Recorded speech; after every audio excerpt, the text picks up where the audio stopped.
मदद करके ऊपर का काम करते हैं। जब वो खुश होंगे तो हम भी खुश होंगे, क्योंकि भगवान के आशीर्वाद से ही हम लोग सुखी हैं। जीवन यादव का टारगेट बनाइएगा तो जीवन यादव का बैकग्राउंड से आते हैं, मेरे यहाँ मदद मांगने तो मदद करते हैं। तो क्या आप पूछते थोड़े कि किस यार गरीब होना चाहिए, वो दिखने से पता चल जाता है, आदमी मदद कर देता है। जीवन यादव को मौका मिला अच्छा काम करने का, तो अब टारगेट क्यों बना रहे भाई?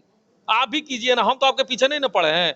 अरे तो हम भी काम समाज सेवा छोड़ दे, जितना समाज सेवा में हम मेहनत कर रहे हैं उतना सब छोड़ के आपके पीछे लग जाएं, तो अब आप क्या कीजिएगा? अब फुर्सत है मेरे पास तब ना समाज सेवा कर रहे हैं। 24 घंटे समाज सेवा में, रात को 2 बजे फोन आ जाता है तो आदमी वहां अटेंड करता है, जाता है, देखता है। अगर हम ये काम बंद कर दे समाज सेवा का, पीछे पड़ जाए किसी के, तो उसको तो बर्बाद कर सकते हैं ना। तो आप अपना काम कीजिए, जीवन यादव को टारगेट मत बनाइए। जीवन यादव को टारगेट बनाइएगा तो जीवन यादव का बैकग्राउंड चेक कर लीजिए। कहानी अगर कोई लिखाता है ना, तो इतिहास लिखाता है तो कुछ कहानियां होती है तभी इतिहास बनता है। अब फिल्में बनती है तो कहीं ना कहीं कोई कहानियों पे बनती है। तो आप कोशिश कीजिए कि जो हम अच्छा काम कर रहे हैं उसमें शाबाशी नहीं दे सकते, तो आप अपना काम कीजिए। हम अपना काम कर रहे हैं, हमारे काम में हस्तक्षेप कीजिएगा तो हम ये काम छोड़ने में, देखिए जो पकड़े हैं कर रहे हैं समाज सेवा, अपने मन के लिए कर रहे हैं, सुकून मिलता है, नींद अच्छी आती है, और ये लगता है कि भाई हो सकता है कि भगवान का काम कर रहे हैं।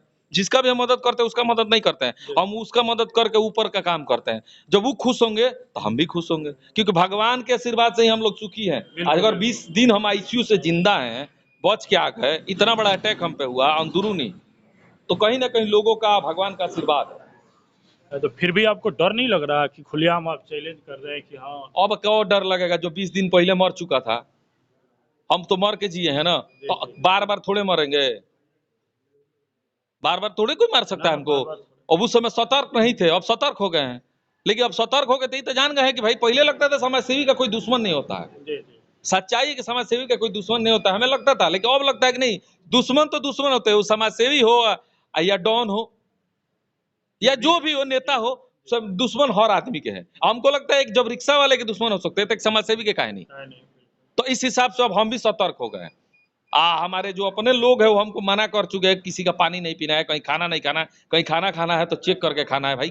अब ये लोग पहले नहीं बोलते थे, कोई हमको रोकता नहीं था, कहीं पानी पी लेना, कहीं खाना खाना, लेकिन अब लोग रोक रहे हैं, सब लोग सलाह देते हैं कहीं मत खा लीजिए, कहीं मत पी लीजिए। इसका मतलब लोगों के अंदर डर बैठ गया कि ना, इनको मारने का तरीका वही है। अब सामने से तो कोई नहीं मारा हमको, अगर हिम्मत है तो सामने से मारिए।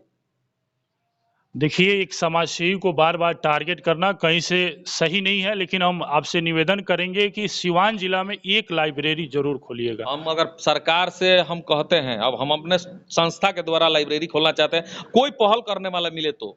अब कोई पहल करने वाला किसी भी, हम तो मीडिया के द्वारा सब लोग सुनेंगे ही, किसी भी कॉलेज में, छोटा या बड़ा कॉलेज हो, जगह मिल जाए, लाइब्रेरी जगह मिल जाएगा तो लाइब्रेरी हम बनवा देंगे, बिल्कुल पक्का वादा करते हैं, बनवा देंगे।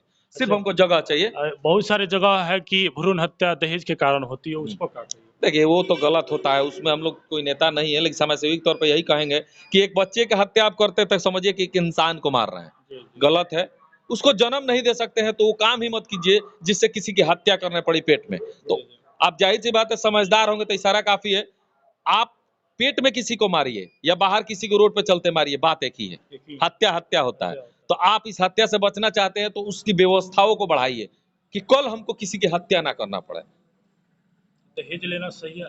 दहेज तो देखिए, दहेज तो एक हमारे बिहार में ये उपज है एक नाम का कि 20 लाख मिला है, मैंने मेरे बेटे को, तो मेरा बेटा, गर्व की बात है, मेरा बेटा। अब उसके खिलाफ भी बोलेंगे तो उचित नहीं लगता है, क्योंकि लोगों को लगता है कि दहेज एक गर्व की बात है।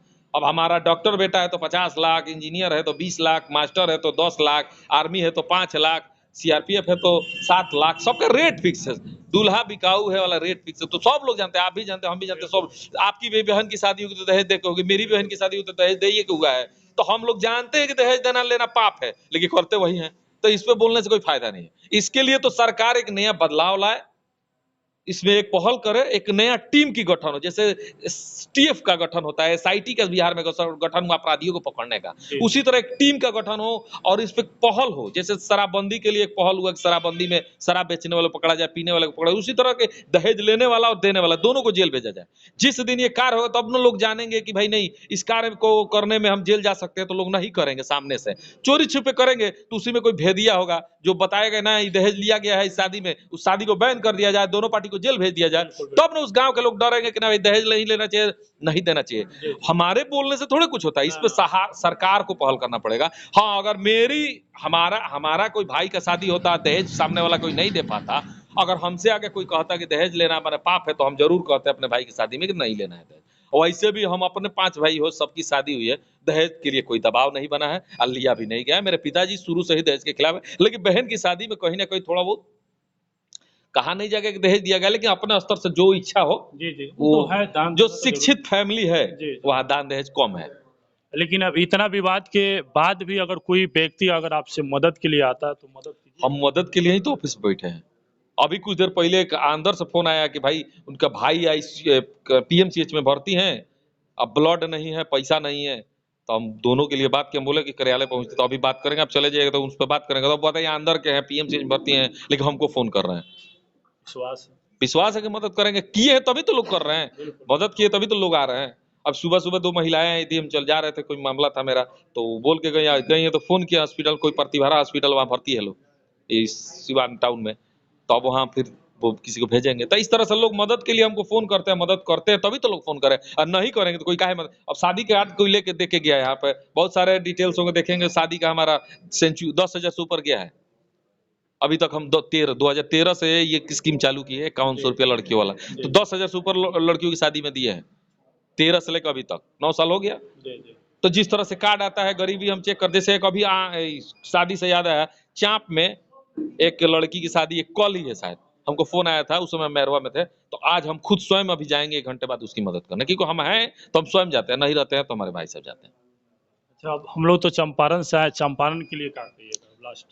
देखिए, चंपारण के लिए यही कहेंगे कि वहां के भी किसी लोगों को मेरे लायक कोई सेवा हो, गरीब लोगों के लिए, तो हम सेवा करने के लिए तैयार हैं। पूरे बिहार के लिए कहीं हम अच्छा, कोई भी लिमिटेशन नहीं है मेरा, हम जातीय और धर्म से हट के काम करते हैं, और जिला कोई होता नहीं है, जहां से भी लोग आते हैं। अब स्टेट चेंज करके लोग उत्तर प्रदेश से आते हैं मेरे यहाँ मदद मांगने, तो मदद करते हैं। तो क्या आप पूछते थोड़े कि किस स्टेट, यार गरीब होना चाहिए, वो दिखने से पता चल जाता है, आदमी मदद कर देता है। ये थे जीवन जादव जी, जो हमेशा लगातार सिवान जिला में हर आपदा में खुलकर मदद करते हैं निस्वार्थ रूप से, लेकिन फिर भी इनको टारगेट और विवाद में रखा जाता है, लेकिन उस विवाद को भी देखते हुए हमेशा लोगों को निस्वार्थ रूप से मदद करते हैं।